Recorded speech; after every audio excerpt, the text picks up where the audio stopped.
चलो आनंद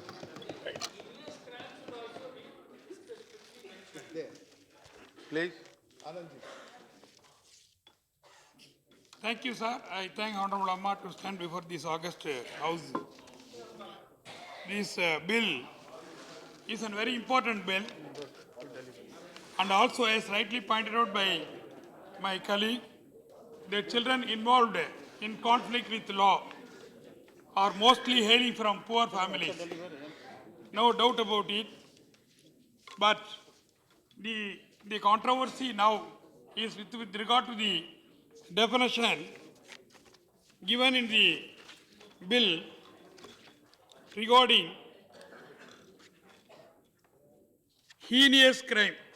This is the bone of contention of all political parties. It is defined as follows. I quote section 1, subsection 33. Heinous offences includes offences for which the minimum punishment under the Indian Penal Code or any other law for the time being in force is imprisonment for 7 years or more. Minimum punishment under the Indian Penal Code or any other law for the time being in force is imprisonment for 7 years or more. And further, if a child is committing the heinous offence, he will be tried as an assault, as an adult. This is the now objected by others. The section 15 I may be permitted to read. In case of heinous offence alleged to have been committed by a child who has completed or is above the age of 16 years, the board shall conduct a preliminary assessment with regard to his mental and physical capacity to commit such offence, ability to understand the consequences of the offence, and the circumstances in which he allegedly committed the offence, and may pass an order in accordance with the provisions of subsection 3 of section 18. I may be permitted to read subsection 3 of section 18, where the board, after preliminary assessment under section 15, pass an order that there is a need for trial of the said child as an adult. Then the board may order transfer of the trial of the case to the children's court having jurisdiction to try such offences. This is the improvement they have made. The government wants to bring this provision into force. The Nirbhaya case yesterday was dismissed only because the absence of this kind of provision. That is why the government, the Honorable Minister also made the statement that because of the Rajya Sabha, we are not able to get justice. My humble submission would be, anyhow, the children are to be protected. The children, the child definition is those who are below the age of 18. The difference is, now the government wants to make, whenever the offence is committed by the age group of 16 to 18, and if it is a heinous offence, then they have to be tried as an assault, or as an adult. This is the improvement they are making. And also I would like to draw the kind attention of this House to section 24. Because without employment, nobody can survive in this world. Section 24 at page 16 of the book.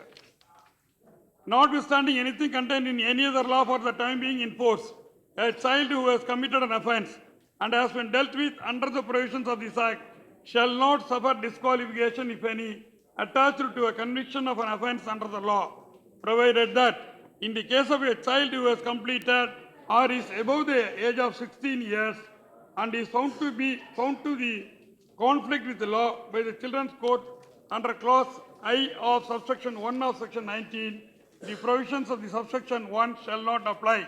And further, the subsection 2 of section 24 reads as follows: the board shall make an order directing the police or to the Children's Court and to its own registry that the relevant records of such convictions will be destroyed after the expiry of period of appeal, or as the case may be, a reasonable period may be prescribed, provided that in the case of heinous offence, where the child is found to be in conflict with the law under class 1 of subsection 1 of section 19, the relevant records of conviction of such child shall be retained by the children's court. So my humble submission would be, if the child commits an offence in the age of 16 and 18, he will be treated forever as an assault, as an adult. I think it is unfair because they are all hailing mostly from the poor families because of poverty or because of the not proper counseling and by their parents, and they are involved in these offences. So my humble submission would be, and also the removal of disqualification will not apply for employment purposes. That is the subject to correction by the Supreme Court has held in one of the cases, that the removal of disqualification will apply only for contesting elections and for other purposes, not for employment. If a person is found to be guilty and convicted, then he is not eligible for employment. Hence, subject to correction, I am of the humble view that it requires reconsideration by the government, and requisite thing may be done by our honorable minister and the government. So, only because a person involved in a heinous offence as defined under this act, he will be permanently taken away from his livelihood. He will not be employed by government or private employers. Hence, I earnestly urge this House to reconsider this provision and do the needful. Because now rehabilitation and reformation, we are all talking about rehabilitation, and also, but proper rehabilitation was not done. Justice is not rendered to the children, those who are to be involved in future, because this provision is going to apply for future offences.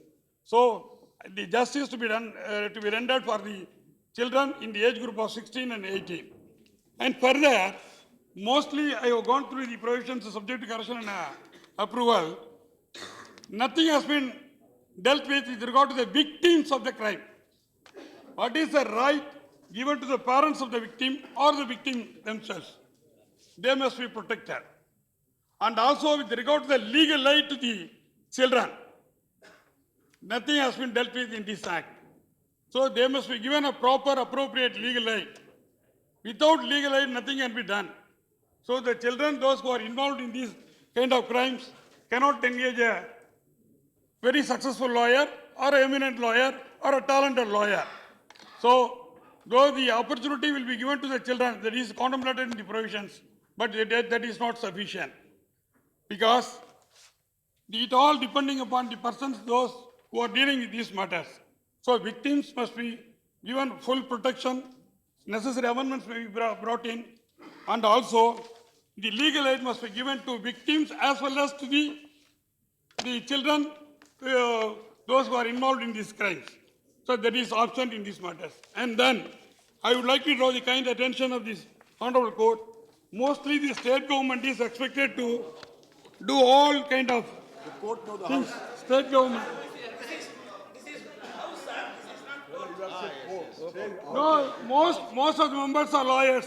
That too, the eminent lawyers. No. What is in it? No. I'm sorry. We are no. I'm sorry. You continue, please. I'm not having sufficient Please, you experience continue. to make any comment. Please, you Sir, continue your speech. Our members are mostly making their speeches on political aspects, not with reference to the bills or the clauses contained in the bill to be passed. So my endeavor is, I want to draw the kind attention of the honorable members to the relevant provisions. Without seeing the relevant provisions, where is the question? You continue your... Yes, then anything, and also your lordship, anything done without application of mine, it is nullity. Whatever law we pass without going through the provisions, it is a nullity. It may be one day declared on that ground also. So I cannot be Kindly don't interfere. No, you carry on. And also, because he is afraid of what I am going to say. Because most of the provisions contemplate that rules are to be framed by the state government, and homes are to be established, and safety places are to be established by the state government. I would like to submit to this August House that Tamil Nadu is the first state in our country to notify the rules under the Juvenile Justice Care and Protection Children Act 2000. and was further it was improved and amended. Amended notification was given on 22/3/2012. And I would like to place before this honorable court because the sections 43, 44, 47, 48, 49, 50 all contemplates that state government may establish and maintain either by itself or through voluntary non-governmental organizations special codes and other many things are contemplated. These provisions are to be carried out only by the state government. My humble submission to this August House is already under the existing act, our Honorable Chief Minister Amma has established 7 institutions. This is most important. It is a pioneer. Tamil Nadu is as usual in all matters. Honorable Chief Minister Amma has established 7 institutions in the welfare of the children, those who are involved in crime. Yes. They are as follows. Number 1, Children's Home for Boys and Girls. Number 2, Special Care Centers. Number 3, Open Shelter for street children in urban and semi-urban areas. Number 4, Observation Homes. Number 5, Aftercare Organizations. Number 6, Resource Centers for providing psychosocial support for children in conflict with law. And number 7, Educational and Vocational Training Facilities.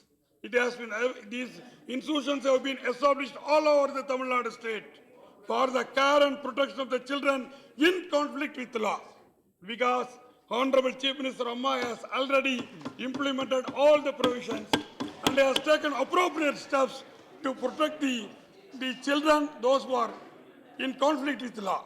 So, my humble submission would be the necessary amendments must be brought in to provide legal aid to the children, those who are in conflict with the law, and also to the victims, and also regarding the removal of qualification regarding the employment, necessary steps must be taken to protect the interests of the welfare of the children.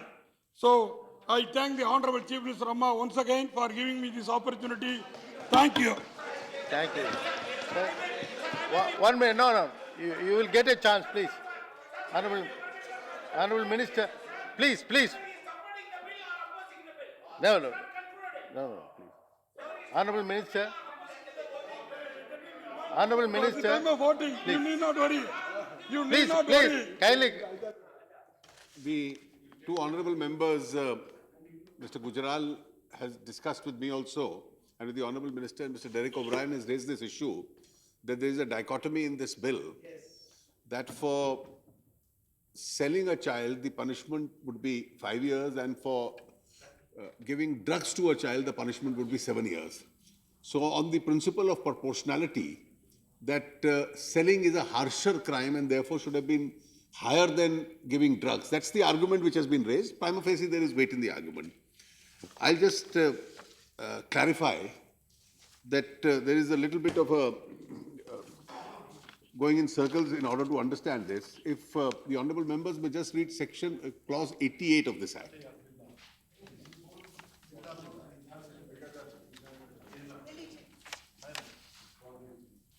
Now, both selling a minor or a major, trafficking in a human being, as also giving drugs, trafficking is already an offence. These are offences under the Penal Code. These are also offences under the Narcotics Act.